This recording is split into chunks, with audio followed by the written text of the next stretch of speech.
কিন্তু আমি সঠিক রেফারেন্স জানি না। এটা একটা জালিয়াতি, একটা মন গড়া কাহিনী। তাহলে কি ঈশ্বরও 3 দিনের জন্য মারা গেলেন? বাইবেলে বলা আছে, আমার নাম ডিন্ডা এবং আমি একজন নিরাপত্তা কর্মী। আমার প্রশ্ন, যেমনটা আমাদের খ্রিস্টান শেখানো হয়, ট্রিনিটি হলো 3 জন, পিতা ঈশ্বর, পুত্র ঈশ্বর এবং পবিত্র আত্মা। আমি যা জিজ্ঞাসা করতে চাই তা হলো যে ইসলামী পবিত্র আত্মাকে। বোনা একটি ভালো প্রশ্ন করেছেন। তিনি বলছেন যে খ্রিস্টান ধর্মে তারা ট্রিনিটিতে বিশ্বাস করেন।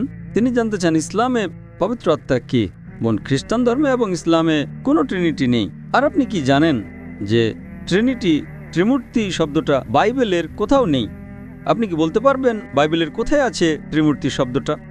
ওটা বাইবেলে আছে, কিন্তু আমি সঠিক রেফারেন্স জানি না। ত্রিমূর্তি শব্দটা বাইবেলে নেই।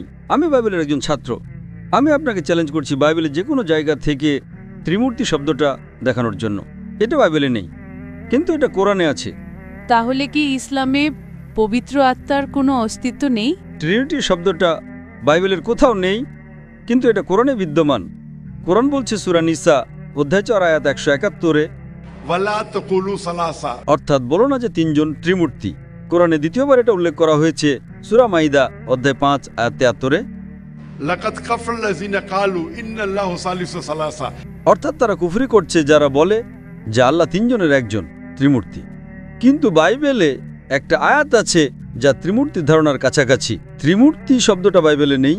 ত্রিমূর্তির যে ধারণাটি বাইবেলে পাওয়া যায় সেটা হলো যোহানের প্রথম পত্র অধ্যায় 5 আয়াত 7-এ, কারণ স্বর্গে 3 জন সাক্ষ্য দেন, পিতা, পুত্র এবং পবিত্র আত্মা, এবং এই 3 জন এক। এবং এই বাইবেলের আয়াতটা যদি আপনি বাইবেলের রিভাইজড স্ট্যান্ডার্ড ভার্সন পড়েন, যেটা 32 জন সর্বোচ্চ পর্যায়ের খ্রিস্টান পণ্ডিত দ্বারা সংশোধিত এবং 50টি বিভিন্ন খ্রিস্টান সম্প্রদায় দ্বারা সমর্থিত, তারা বলেন যে বাইবেলের এই আয়াতটা একটা প্রক্ষিপ্ত অংশ। এটা একটা জালিয়াতি, একটা মন গড়া কাহিনী, এবং তারা এটাকে বাইবেল থেকে বের করে দিয়েছে। সুতরাং সবচেয়ে কাছের আয়াতটা ত্রিমূর্তি শব্দটা বাইবেলের কোথাও নেই। তবে যে আয়াতটা ত্রিমূর্তির ধারণার সবচেয়ে কাছাকাছি সেটা হচ্ছে যোহানের প্রথম পত্র অধ্যায় 5 আয়াত 7-এ। এখন আপনি যে ত্রিমূর্তির কথা বলছেন এটা বাইবেলে নেই, এটা গির্জার শিক্ষা। গির্জা বলে যে পিতা একজন ব্যক্তি, পবিত্র আত্মা একজন ব্যক্তি, পুত্র একজন ব্যক্তি, কিন্তু তারা 3 জন ব্যক্তি নন, বরং তারা একজন ব্যক্তি। বোন, এটা গির্জার শিক্ষা, বাইবেলের নয়। তাহলে একজন খ্রিস্টান হিসেবে আপনার কি গির্জাকে অনুসরণ করা উচিত নাকি বাইবেলকে? যদি আপনি বিশ্বাস করেন যে বাইবেল ঈশ্বরের কাছ থেকে এসেছে, তাহলে জেনে রাখেন ত্রিমূর্তির শব্দটা বাইবেলের কোথাও নেই। এটা গির্জার শিক্ষা। তাই ইসলামে আমরা ত্রিমূর্তিতে বিশ্বাস করি না। আমরা বিশ্বাস করি, হে ইসরায়েল, শোনো, আমাদের প্রভু ঈশ্বর এক ও অদ্বিতীয় প্রভু। তাহলে আমরা যীশু খ্রিস্ট, তার উপর শান্তি বর্ষিত হোক, যা শিখিয়েছেন তাতে বিশ্বাস করি। যখন যীশু খ্রিস্ট, তার উপর শান্তি বর্ষিত হোক, কে জিজ্ঞাসা করা হয়েছিল প্রথম আদেশ কোনটি, তিনি হুবহু তাই বলেছিলেন যা মুসা নবী, তার উপর শান্তি বর্ষিত হোক, বলেছিলেন হিব্রুতে, হে ইসরায়েল, শোনো, আমাদের প্রভু ঈশ্বর এক ও অদ্বিতীয় প্রভু। তাহলে ত্রিমূর্তির ধারণাটা গির্জার শিক্ষা, এটা বাইবেলের শিক্ষা নয়। তাই ইসলামে বলা হয়েছে ত্রিমূর্তি বলো না, বিরত থাকো, থামো, এটাই তোমাদের জন্য উত্তম। ত্রিমূর্তি শব্দটা বাইবেলে নেই, ঈশ্বর কেবল একজনই। এখন এই ধারণা যে ঈশ্বর একজন ব্যক্তি, পুত্র একজন ব্যক্তি, পবিত্র আত্মা একজন ব্যক্তি, কিন্তু তারা 3 জন ব্যক্তি নন, বরং একজন ব্যক্তি, এর কোনো মানেই হয় না। যৌক্তিকভাবে এটা কি কোনো মানে হয়? আমি আপনাকে প্রশ্ন করছি, যদি বাইবেলের ভুল ব্যাখ্যা অনুযায়ী যখন যীশু খ্রিস্ট, তার উপর শান্তি বর্ষিত হোক, 3 দিনের জন্য মারা গেলেন, তাহলে কি ঈশ্বরও 3 দিনের জন্য মারা গেলেন? হ্যাঁ, ঈশ্বর মারা গেলেন। বাইবেলে বলা আছে। বাইবেল বলে না যে ঈশ্বর মারা গেছেন। এটা গির্জার ত্রিমূর্তির ভুল শিক্ষা। ঈশ্বর কি মরতে পারেন? না। আপনি কি এমন ঈশ্বরে বিশ্বাস করতে চান যিনি মৃত্যুবরণ করেছিলেন, নাকি এমন ঈশ্বরে যিনি কখনোই মরতে পারেন না? হ্যাঁ, যিনি কখনোই মরতে পারেন না। কিন্তু খ্রিস্টান ধর্মে ঈশ্বর মরতে পারেন। খ্রিস্টান ধর্ম বলে, বোন, এটা খ্রিস্টান ধর্ম নয়, এটা গির্জার শিক্ষা। যদি খ্রিস্টান শব্দের অর্থ হয় এমন একজন ব্যক্তি যিনি যীশু খ্রিস্ট, তার উপর শান্তি বর্ষিত হোক, এর শিক্ষা অনুসরণ করেন, তাহলে আমরা মুসলিমরা খ্রিস্টানদের চেয়েও বেশি খ্রিস্টান।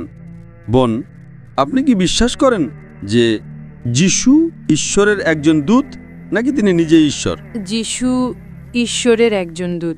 মাশাআল্লাহ। বোন, আপনি কি বিশ্বাস করেন যে ঈশ্বর একজন?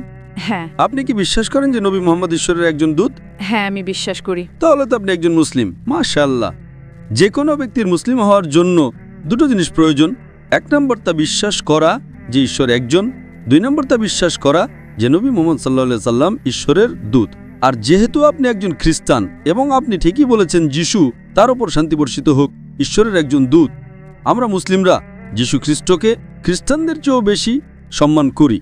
দেখুন, যখনই আমি যিশুর নাম নিই আমি বলি তার উপর শান্তি বর্ষিত হোক, তাই না? তাহলে আমি তাকে খ্রিস্টানদের চেয়েও বেশি সম্মান করছি, ঠিক না বল? হ্যাঁ। যেহেতু আপনি বিশ্বাস করেন ঈশ্বর একজন, যেহেতু আপনি বিশ্বাস করেন যে নবী মুহাম্মদ সাল্লাল্লাহু আলাইহি সাল্লাম ঈশ্বরের দূত, তাহলে কি আপনি ইসলাম গ্রহণ করতে চান? হ্যাঁ। কেউ কি আপনাকে ইসলাম গ্রহণের জন্য জোর করছে? না। আপনি কি এটা নিজের ইচ্ছায় করছেন? হ্যাঁ। ঠিক আছে, ইনশাআল্লাহ আমি আরবিতে বলবো আর আপনি আমার সাথে বলতে পারেন। আশহাদু আশহাদু আল্লাহ আল্লাহ ইলাহা ইলাহা ইল্লাল্লাহ ইল্লাল্লাহ ওয়া আশহাদু ওয়া আশহাদু আন্না আন্না মুহাম্মাদান মুহাম্মাদান আবদুহু আবদুহু ওয়া রাসূলুহু। ওয়া রাসূলুহু। আমি সাক্ষ্য দিচ্ছি আমি সাক্ষ্য দিচ্ছি যে যে কোনো উপাস্য নেই কোনো উপাস্য নেই আল্লাহ ছাড়া, আল্লাহ ছাড়া, এবং নবী মুহাম্মদ এবং নবী মুহাম্মদ হলেন হলেন দূত দূত এবং আল্লাহর বান্দা। এবং আল্লাহর বান্দা। মাশাআল্লাহ, আপনি এখন মুসলিম। মাশাআল্লাহ।